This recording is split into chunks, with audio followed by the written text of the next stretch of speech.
podcast, Professor Lindsay Bell. It's an honor to have you here.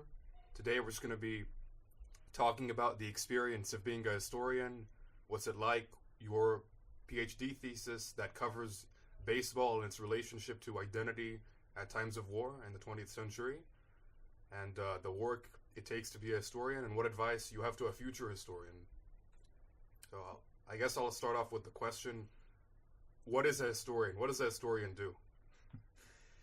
That's a pretty strong question to start off with, Ariel, and thanks for asking me to be a participant in your conversation here about history and a path to becoming a historian, and I hope I can answer your questions in the best way to sort of frame what it means and just really how you go about coming into this profession. So being a historian and the role of a historian is really about doing our best to understand the most authentic experiences of the past. And oftentimes what that looks like is investigating the evidence that we have left from previous historical actors, understanding the context in which they are existing, and then drawing conclusions based on what we see in the evidence.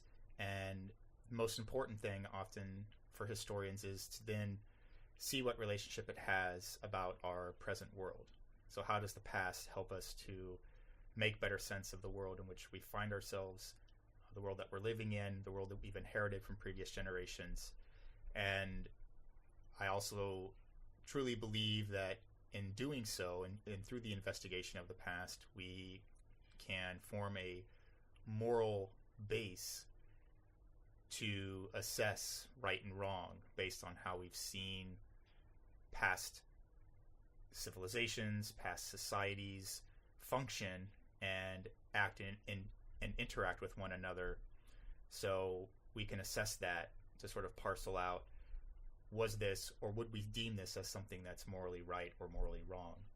So that's kind of, I guess, if I'm trying to be very dramatic about the importance of history and historians, that would be my response.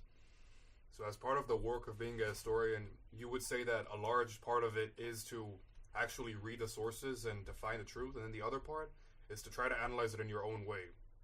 There's like two parts to it, I'm guessing.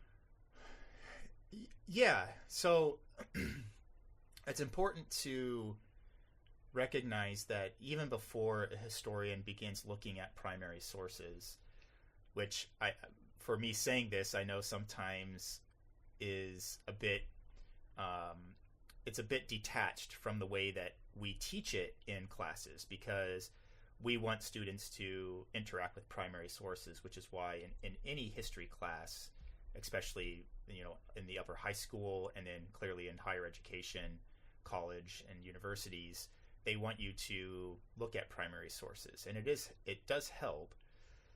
But for the profession to actually function and to apply historical analysis, historians have to spend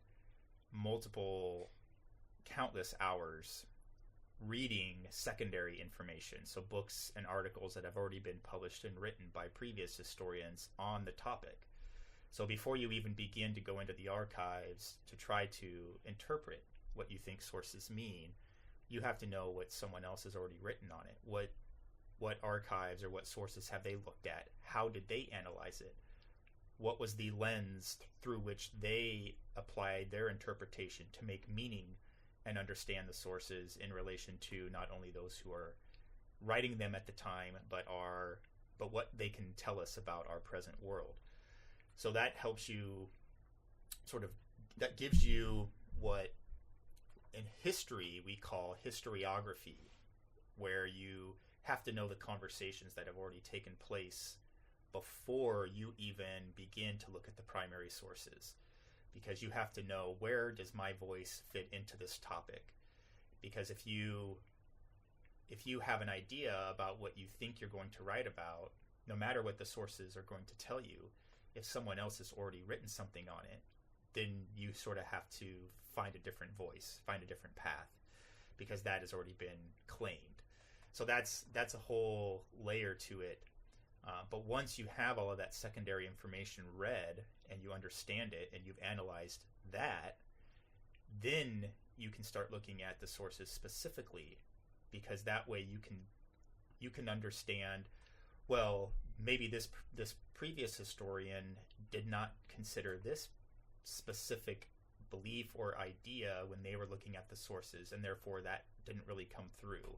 Or maybe this group of people, this demographic, was neglected in that analysis, and I'm going to bring that into the conversation because the sources do contain and have information about that.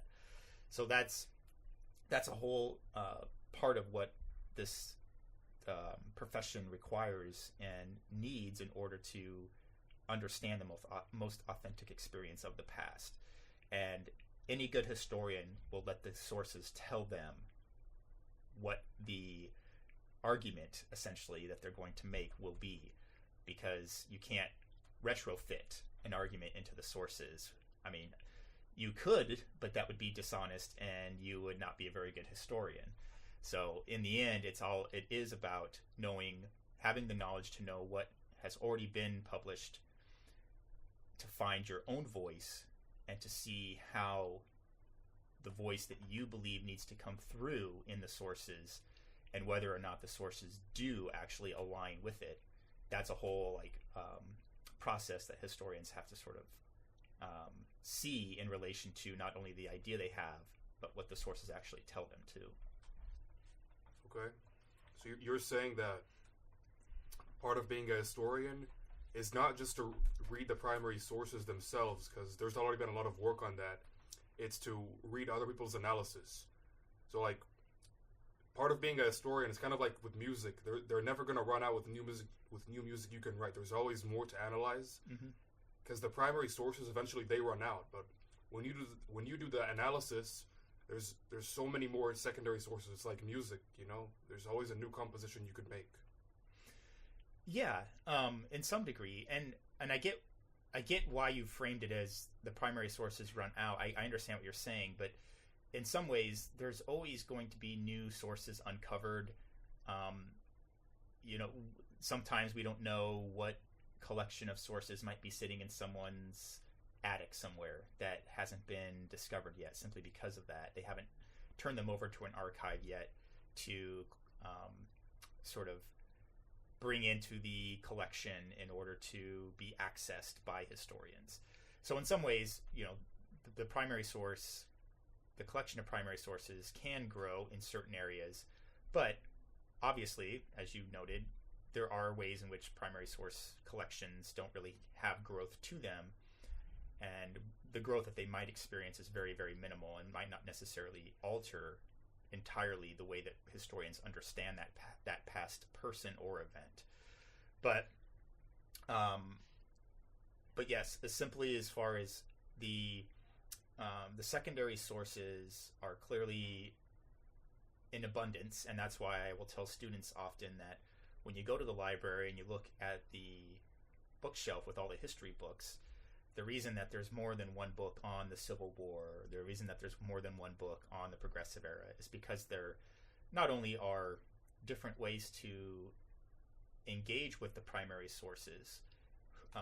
Obviously, a white man looking at the sources might not have the same lens to understand, or the experiences to sort of bring out certain aspects of what the sources might reveal, as, say, a black woman, right, a person of color. So having diverse voices as well, with diverse experiences and information to bring the sources into light and into the scholarship, is also important.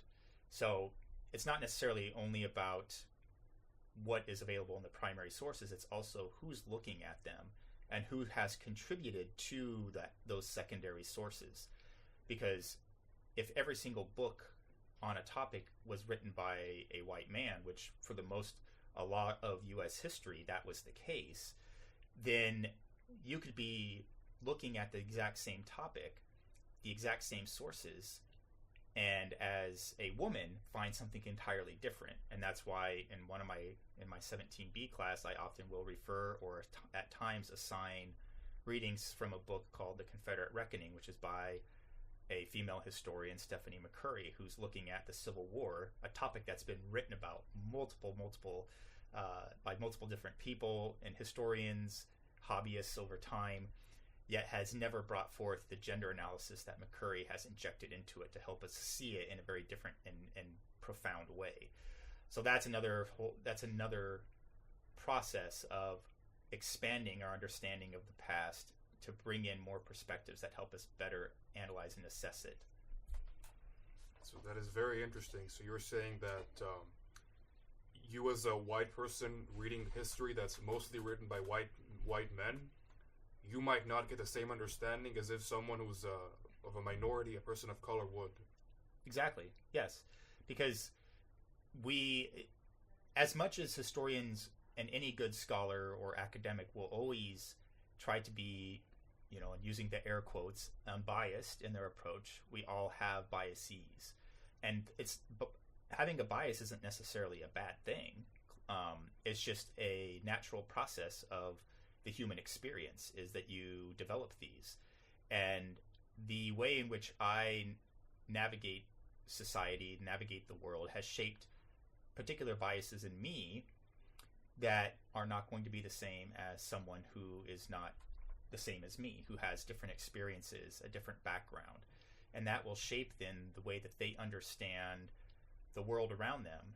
And so now when you have that different experience, you can apply that to the past as you look at sources, to go into an archive, get a collection of sources that another historian has looked at already, and maybe the previous historian, when they were reading through all of these documents, never once considered gender, for example, and is simply looking at them for maybe an economic analysis. So that's all that came through in the sources, was this economic analysis. But this same person or a different person can look at those same sources and say, okay, well, yes, there's economic analysis in here, but actually what it tells us is it's a gendered analysis as well. And that's why it's important to have a diverse perspective and diverse voices shaping the holistic understanding of the past, because that's what gives us the most knowledge and information about it. And that's how we can develop the most informed understanding about the past and the past events in the way that they have come to shape our present moment.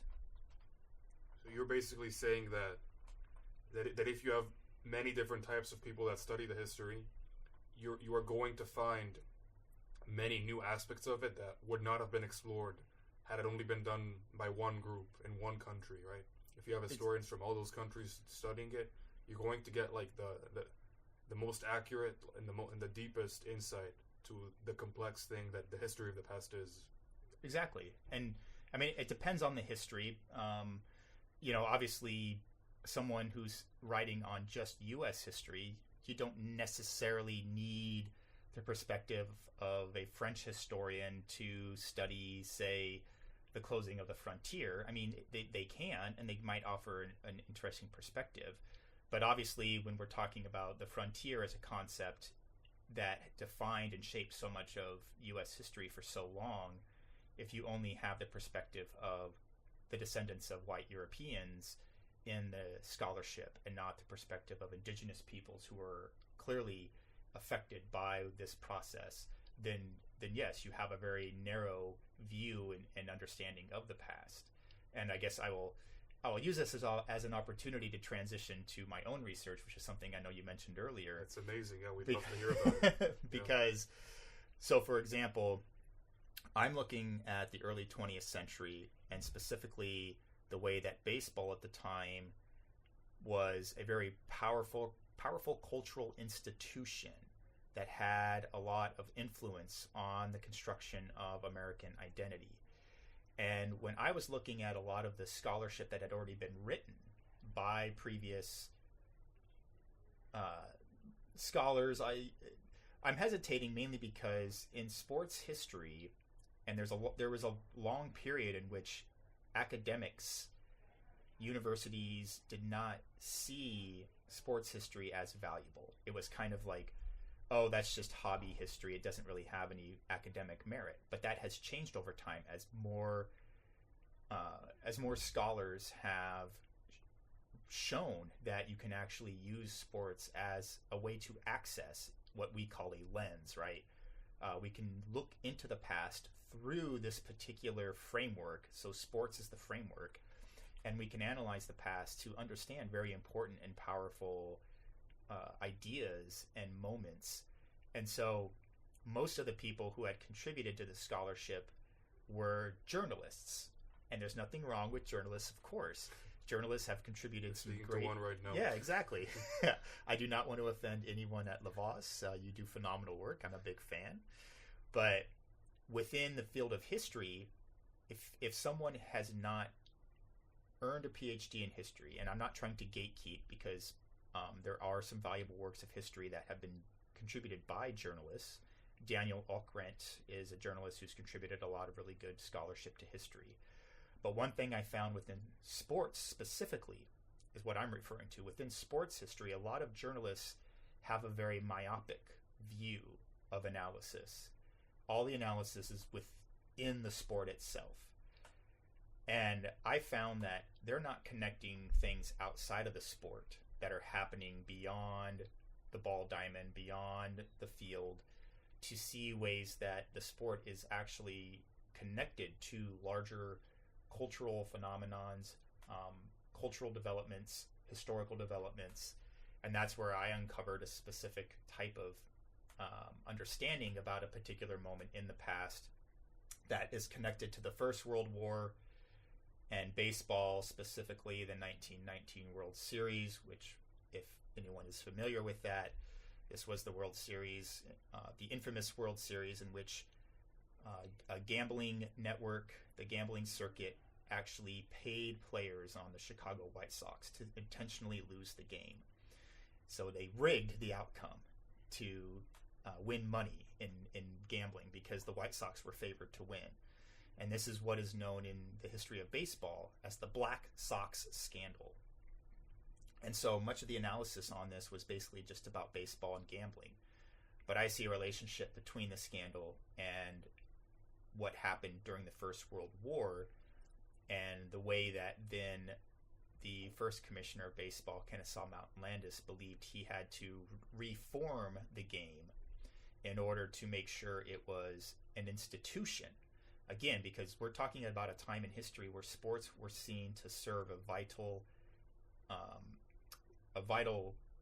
role in inculcating or shaping young boys into men. So inculcating manhood. And so he sets out then essentially to reform the game and to align it with some other military organizations, to infuse it with patriotism and militarism and military service as a civic duty that all men should willingly embrace, because obviously during the First World War there were men who dodged the draft. A little historical fact, more men dodged the draft during the First World War than men dodged the draft during the Vietnam War. So very interesting. Did not know that. Exactly. See, that's why this is an interesting era in history. Anyway, that's sort of and so kind of bringing it back around to the initial kind of question and topic, it's because when I looked at the scholarship that had been written, no one had made those connections yet.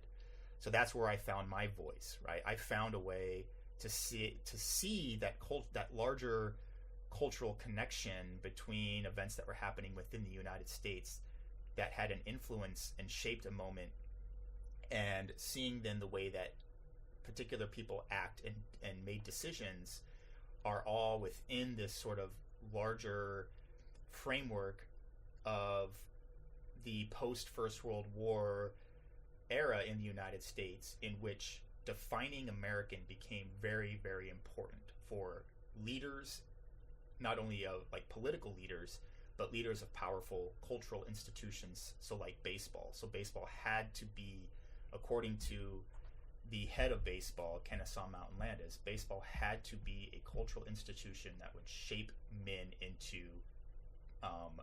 proud patriots of the United States, so inculcating masculinity and patriotism. So in your mind, the nice thing about looking at sports, and not just looking at just in and of itself, because sports ultimately are a form of expression. Even in the most totalitarian countries, you still have sports, and you can never censor art. You can never really censor athletes. When you look at that, it really does represent what's going on in society. Like, I know this is like 20 years after your period, but there was like Jesse Owens in the 1936 Munich Olympics, where Hitler refused to shake his hand, and I think the World Series in 1919. I think it's featured in The Great Gatsby. It is. Yeah. So like you have all these examples of sports that, because sports is something that even Hitler could not censor the Olympics. Even Hitler had to allow all countries into the Olympics, and Jesse Owens, an African American, competed in, and Hitler refused to shake his hand. Right. So sports can't always represent what's going on in society, because in the case of sports, the real winners write history. People that play fair win in sports. It's not the people that oppress and win. It's people that play fair and win, and you hear their stories. Yeah. To some degree, yeah. I mean, it's not always as cut and dry as that, but in some ways, I get what you're saying. That the playing the game in a way that honors the rules, which is seen as playing the game, honorably or whatever, oftentimes will create those moments. And clearly, as you're mentioning with the 1936 Olympic Games and Jesse Owens, sports they have a powerful grip on our imaginations, and they can become a form of soft power, where they can come to represent the defiance of authoritarianism, or in that instance, fascism. Or we can see these small glimpses of ways in which, in this case, Hitler is trying to define within Germany, Nazi Germany, Hitler's trying to define that the Aryan race is the most superior race in the world. There is no race that has any claim to greater athleticism and military prowess than the Aryan race. And so what is Jesse Owens? He blows that up entirely, right? Like, it's like, you have a lot. It exposes the lie, right? It exposes the racist and fascist lie for what it is, and that's that form of soft power, right? Jesse Owens didn't like do anything beyond winning events, but it represented what it represents and symbolizes as the kind of the larger fight against authoritarianism that is been going on all throughout all of history. So that is something that is definitely makes us admire and can kind of romanticize sports for us in various ways. And so, yeah, I would think that that example is a good one. And just a specific question about your thesis. Mm-hmm. So your analysis of the World Series, if I'm getting it right, is that it happened as a result of World War I. The fact that they were able to rig this came from some kind of post-World War I mentality. No. So I'm glad you asked, because I should clarify the forces that I'm talking about after the First World War. So gambling had always been an issue in baseball, and the fact that it had never reached a point that it did during the Black Sox scandal is what made it so profound. But part of what my research is looking at, and what my dissertation sort of tries to flesh out, is the fact that during the First World War, the owners of professional teams, so and I'm talking about when the United States entered the war. So we're talking April of 1917, when the United States entered the war, up and through till the end in November of 1918, the owners of professional baseball teams were doing everything they could to keep ball players exempt from the draft. They did not want ball players to be drafted into the military service. And there's sort of like an internal contradiction that was exposed about what baseball claimed it was able to do versus what it was actually doing. Because all throughout the late 1800s and early 1900s, baseball promoters and the owners of professional baseball teams claimed that baseball was the most masculine realm in the United States. That you could not find any other arena in which manhood would be shaped more so than on the baseball diamond, because it wasn't only about physical and athletic ability, it was also a game of mental fortitude, that you had to be able to be mentally strong enough to and outthink the opponent, right? What pitch is the pitcher going to throw to me as a batter, or as the pitcher, how am I going to get this batter out? What pitch is he looking for, right? So it had all aspects of what shaped the early 20th century's definition of modern masculinity. Unlike, say, boxing, where you just punch someone's brains out, right? That was a brute masculinity that did not comport to the modernized world where thinking was also a masculine quality. Anyway, so you have all of this rhetoric that's being written about and promoted about baseball, that this is the most masculine realm and it will prepare men to be the most equipped for war. Yet when the war broke out, baseball players were being protected. They're supposed to be the most military prepared of any man in America, but they were not going to the front lines to fight. And that was sort of like exposing this, the propaganda for what it was, that the sport was doing that to gain popularity, to promote itself as serving something for the United States, yet didn't actually follow through on its words. So that gained a lot of criticism.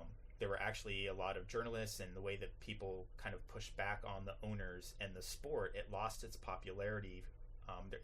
Its popularity drops right around 1918. And then when the Black Sox scandal follows that kind of moment, it leads to this belief that maybe baseball players aren't truly the most masculine, or they're not the ones who emulate this sort of pristine and admirable masculinity that people should aspire to, young boys should aspire to emulate, right? So that's kind of the connection that I make then, is that Black Sox scandal further sort of deteriorates baseball's image in a way then that the first commissioner who's brought in after the Black Sox scandal, he's brought in when the Black Sox scandal is exposed. He's the one who says, we need to fix this. We need to get baseball back to what it claimed to be. And not only are we going to just pretend, right, that we're doing this, we're going to actually do it. We're going to actually make baseball the arena that will shape young men into strong American men. So, from what I understand, what happened was that baseball used to be this really masculine sport. I think we talked about this in class, where there was this image of men in their own sphere leading the family. Mm-hmm. Baseball was played a big role as that. Like, it completely took the representation of that into a sport of the man leading the home. Mm-hmm. And then what happened in World War I was that the sport kind of sold itself out, because now the players were not actually going to fight, but that's what men are supposed to do. And in a way, the zenith of this was during the scandal of 1919, when the players purposefully lost the game, and it seriously damaged the reputation of the sport. Exactly. Yeah, that's pretty much.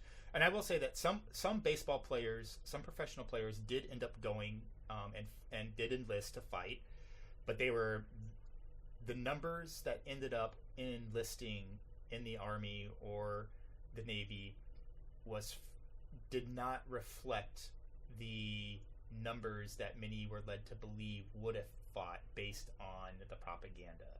So yeah, so that's your connections that you made are exactly the reason that baseball sort of went through this point in which it had to save itself from itself, and Kennesaw Mountain Landis was brought in a way to try to do that. And how did the process of recovery begin after the scandal? So the first thing that the commissioner did was he banned the players who were implicated in taking money from gamblers to intentionally lose the World Series. So that was one of the first steps. And then he began reinstating some players who had been kicked out of the sport, but who had also served during the First World War.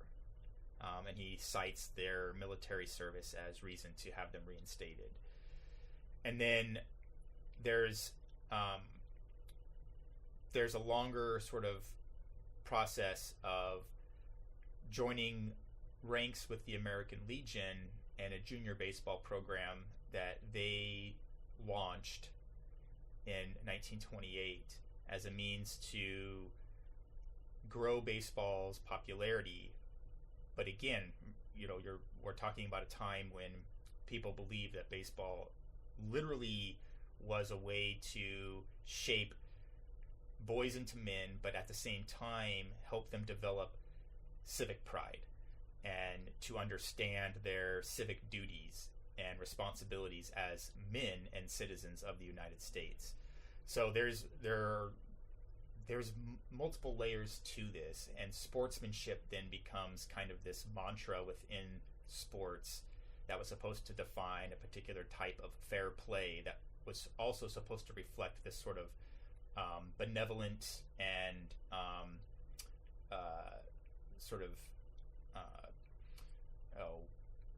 the type of civic pride and service that was expected of every American man, basically.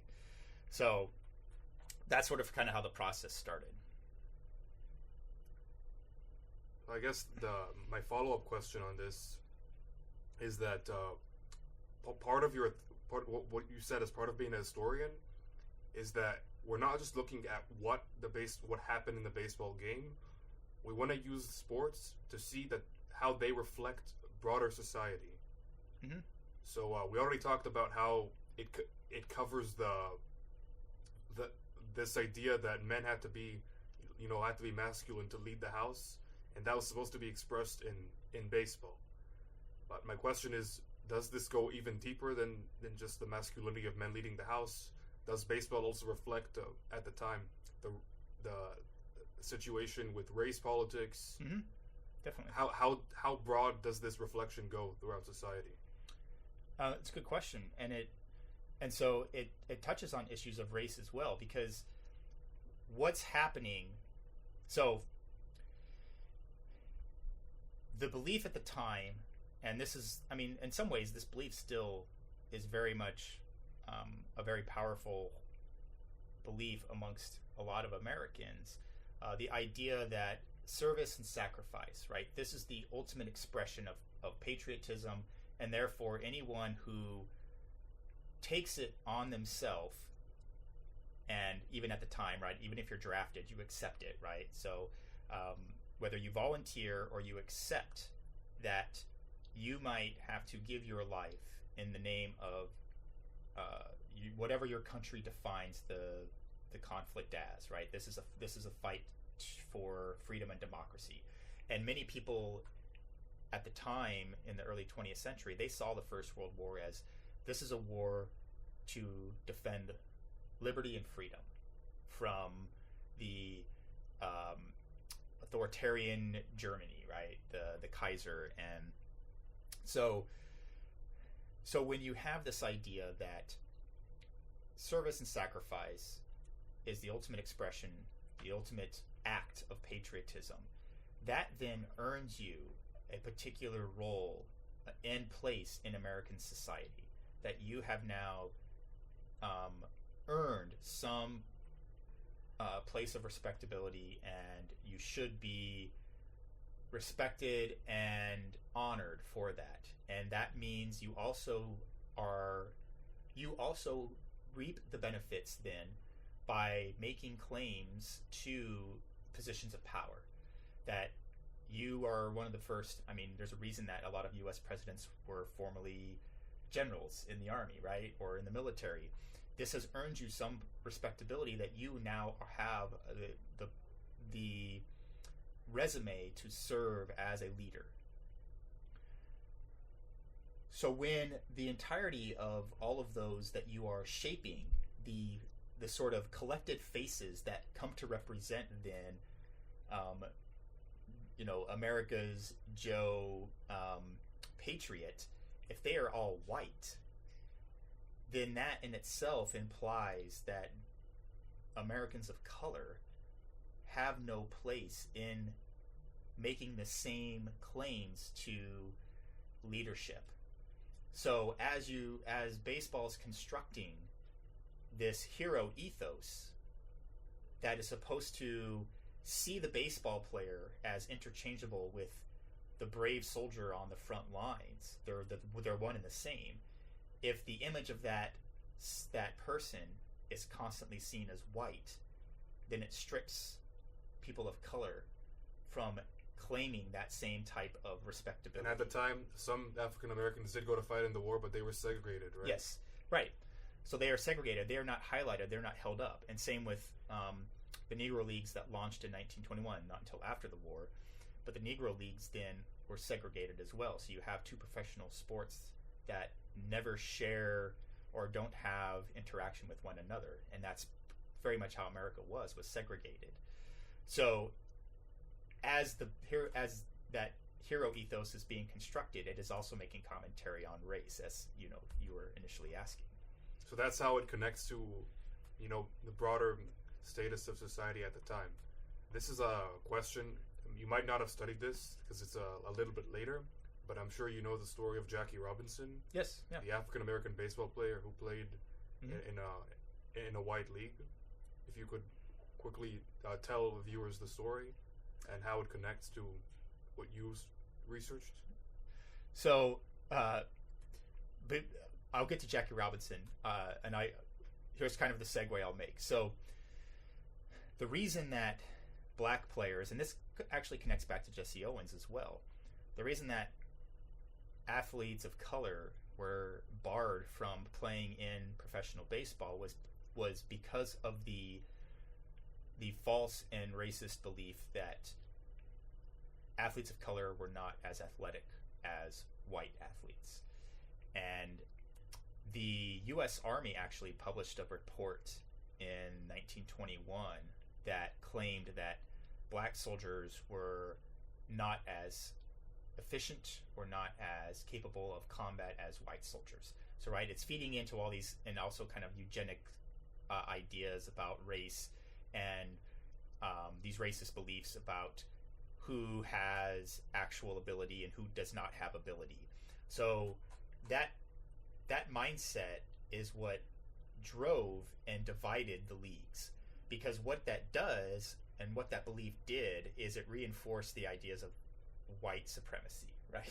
So that the white race was the most fit, the most intelligent, the most physically capable, the most athletic, right? These are all like these kind of racist beliefs that are part of white supremacy.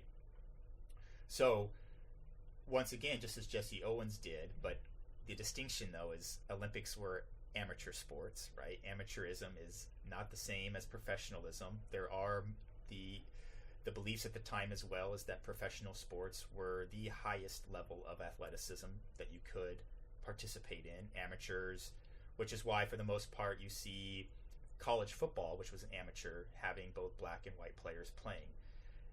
They were fine with integrating amateur because that did not have the same prominence and importance in the construction of athleticism and what it meant about manhood and race as well as professional sports did. So when Jackie Robinson broke the color barrier in baseball on April 15th, 1947, Jackie Robinson Day, which is coming up. Same day as tax day. Yes, just as Jesse Owens exposed the lie of the superiority of the Aryan race, Jackie Robinson did the same in the United States. He exposed the lie of white supremacy. He showed, and without a doubt, like you say, you cannot censor it, right? He showed through his play on the field that he was just as good, and if not much and far better than many of his white counterparts that he played against. And so that's what blew up and sort of exposed the false representation and the lies about physical athleticism and capabilities that shatters then the construction of that very white hero ethos that no, Americans of color, and in this case a black athlete, is just as capable, if not more, than white athletes. And I guess I'm seeing this connection because I know 1947 was right after World War II, and we had the World Series in 1919 right after World War I. So am I correct to suggest that the aftermath of World War II also kind of led up to the situation with Jackie Robinson, going out to the field and having all those successes? Yeah, so what historians know all throughout, anytime you're looking, at least within kind of the post-Enlightenment era, anytime there's a war, immediately after the war, there's another battle, and that's over the meaning of that war. And anybody who participated in it wants to have the ability to shape what that war meant. So obviously, black Americans who answered their call, just as they had in previous wars in which they were allowed to fight, going all the way back to the Revolutionary War, when black Americans began to have the conversation about their service in the Second World War, many of them, well, I talk about this and teach about it in my class as well, 17C, U.S. History in the 1900s, that the Double V campaign, the civil rights activism during the Second World War, the Double V campaign was a civil rights group and an effort to turn the war and the purpose of fighting in the war against racism in the United States. So the Double V campaign the V stands for victory, so double victory, and the two things that were targeted, so victory over fascism abroad and victory over racism at home. And so after the war, the Army was integrated by then President Truman after the Second World War, and there did begin to be slow advancements in civil rights. And so yes, then the fact that we see a person like Jackie Robinson breaking baseball's color barrier after the Second World War is kind of part of that larger conversation that you acknowledged and saw that was there, where black Americans are wanting to make greater claims on the democratic process that they had been rejected and denied for so much of history. So in a way, even the civil rights era, because we're looking at 20 years after World War II, but World War II, the changes in power when America became the world leader, and you had all the prosperity of the 1950s, that in a way allowed for the civil rights era to happen.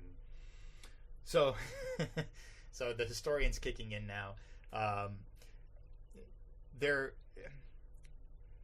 are problems with saying the civil rights era and only wanting to look at sort of right after the Second World War or the 1950s and 60s. I understand why we talk about it in that way, and there is a reason for it, but civil rights activism had been going on in the United States after the Civil War pretty much since the end of Reconstruction in 1877. In 1886, almost, 80 some years before we know about Rosa Parks refusing to give her seat up on the bus in Montgomery, Alabama, Ida B. Wells refused to give up her seat on the train. You have challenges to segregated rail cars all throughout the 1800s. You have the Niagara Convention organized by W.E.B. Du Bois in 1905. You have the formation of the NAACP in 1909 after the Springfield riots. So there are all numerous examples of civil rights activism before the Second World War, but we don't see those as quote-unquote part of the civil rights movement. We kind of encase it in these 2 decades after the Second World War, which, as I mentioned, there is reason for it, because there are gains that are made during those decades. But framing it as the civil rights era does in many ways undermine and dismiss some of the previous civil rights activism that's just as important to recognize and know was going on. But I guess the way this ties in is that the civil rights in World War II, that's when they really made the breakthrough, from what I understand, because between Reconstruction in 1877 and the 1950s and until Rosa Parks, I know there was Emmett Till in 1955 when there was the black boy that was lynched just for whistling at a white woman in Mississippi. When people saw that, they were just horrified. It happened 70 years ago. So breakthroughs were made in the 1950s, but you've got this period from 1877 to the 1950s where the white supremacy still has a lot of dominance. I know in 1915 in Woodrow Wilson's White House, the first movie to ever be aired in the White House was a white supremacist film by the Ku Klux Klan. So I guess my question to you is, during all this time, what changed after World War II that allowed civil rights to make the breakthroughs they made with MLK, with the Civil Rights Act of 1964? What allowed them to make the breakthrough? The Cold War. Not World War II. The Cold War. The Cold War.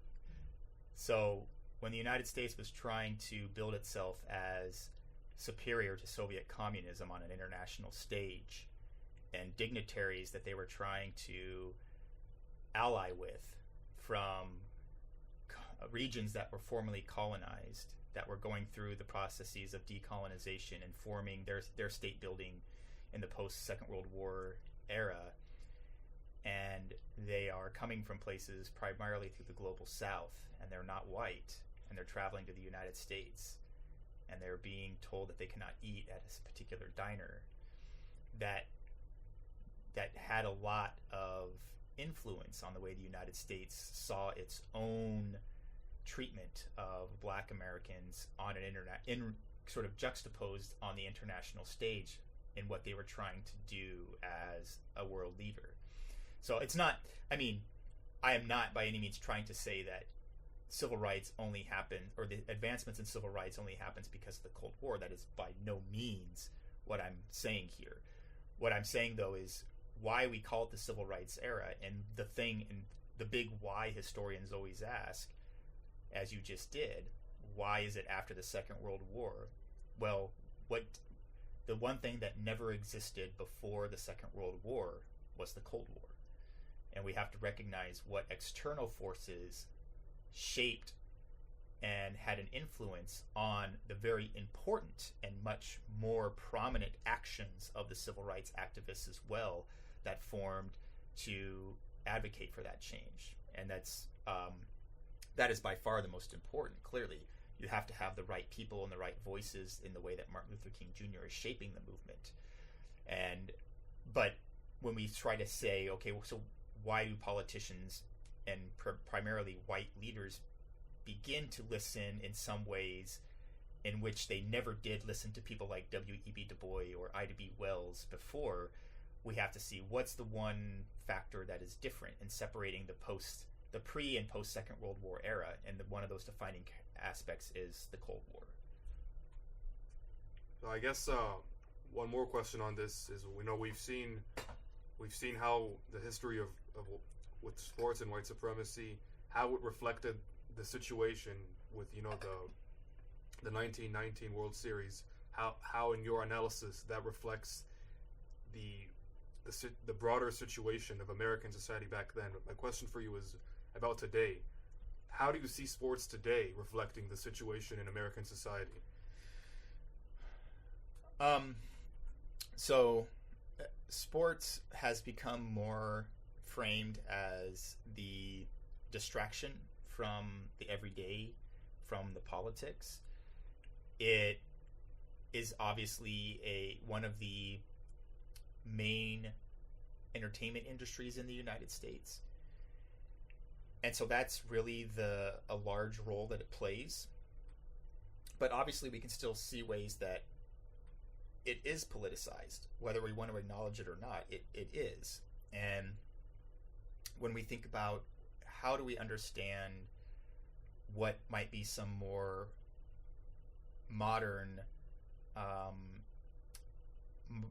ways in which sports can serve as a way to have conversations about larger issues. And obviously one of the more dominant conversations about sports in the United States within the last 5 years or so are trans athletes. And so that's another way in which sports will serve as a conversation for people to have about the meaning of gender and people's identities. And so much in the same way that it was in the early 20th century, talking about aspects of gender and race, those conversations continue to unfold through sports. So that's just one example. It's very interesting. So like what we're seeing today, where there's debate over the trans athletes in sports, that's just a reflection of the wider debate. And because sports are just the natural human act of playing a game, those games you got to play by the rules. It allows us to see what's going on in the rest of society that we wouldn't have been able to see otherwise. Yes, and that's sports is oftentimes the easiest way to access a conversation into something that's more deep and meaningful and does reflect a broader understanding of society's values. Okay, so I'm just gonna shift a little bit of the topic. I just want to ask you if you could, before we conclude, if you could just share with us what you did in your life to get to where you are as a historian, and what your advice to a future historian is. So I initially started off as a high school history teacher, and I'd always been passionate about history. The underlying question that had always plagued me, even back when I was in high school, was I always wanted to know why people lined up on battlefields and slaughtered one another. That was sort of the underlying inquiry that I wanted to know, and I figured, well, history would be the best way to understand that. And so I taught high school history for 8 years, and then I decided to go back to grad school. I wanted to know more. I wanted to have a better understanding. And basically then, since I had no higher degree, I had to earn my master's first. So before I could even go on to a PhD program, I had to spend 2 years. So most MA programs, so Master of Arts in History, they're a 2-year program. You have to take what are known as graduate seminars, where essentially you're reading at least one book a week for every seminar that you're in, which is why in grad school you really are only supposed to take 2, at most 3 classes, because you could be expected to read 1,000 to 1,200 pages a week. And then you have conversations on those books, and you write research papers in those, or historiographic papers as well. And so your first year is spent mainly just taking courses, and then you start to build in your thesis topic. And then your second year, you do a lot of researching, and you write your master's thesis, and you defend it. You have to have what is known as an oral defense, where you sit in front of a committee of faculty who have read your thesis and will ask you questions on it. You have to defend your method, your research, your argument. And if they feel it's sufficient, they will pass you, and you get your master's. If you want to go on to get your PhD, it's sort of that same process over again, except it's much more, it's much longer, it's more intensive. You go through more seminars.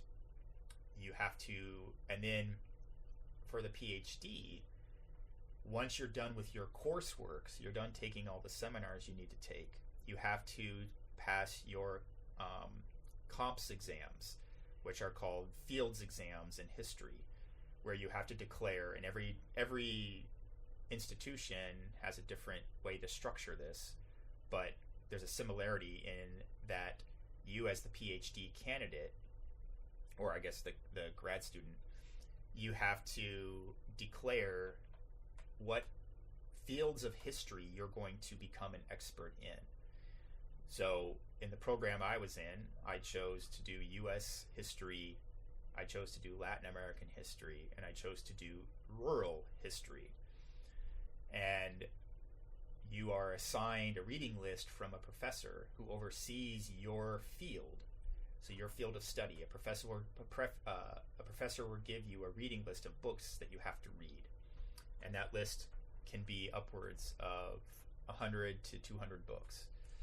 And so you take that times 4, and you're reading, for the most part, over 400 books over a year period to become an expert in that particular field. And then to pass your field, you have to pass the exam that each instructor gives you. So then you have 4 different exams you take over a week period as well. And each exam is roughly 4 hours. And then you have to have an oral defense of your exams. And if you pass that, then they allow you to do your own research.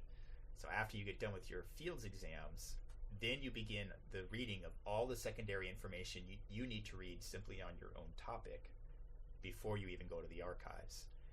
And then you get to go to the archives, you get to do all your research, you write your dissertation, and similar as the master's thesis, you have to have a committee of professors oversee your PhD defense.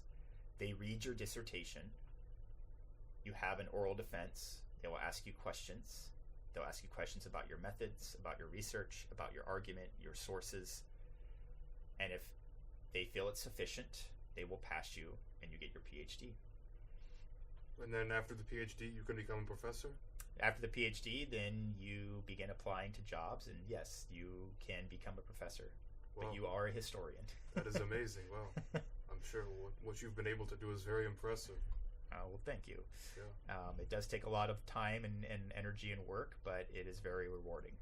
I'm sure it is, because, you just love history, and if you do what you love, you never work a day.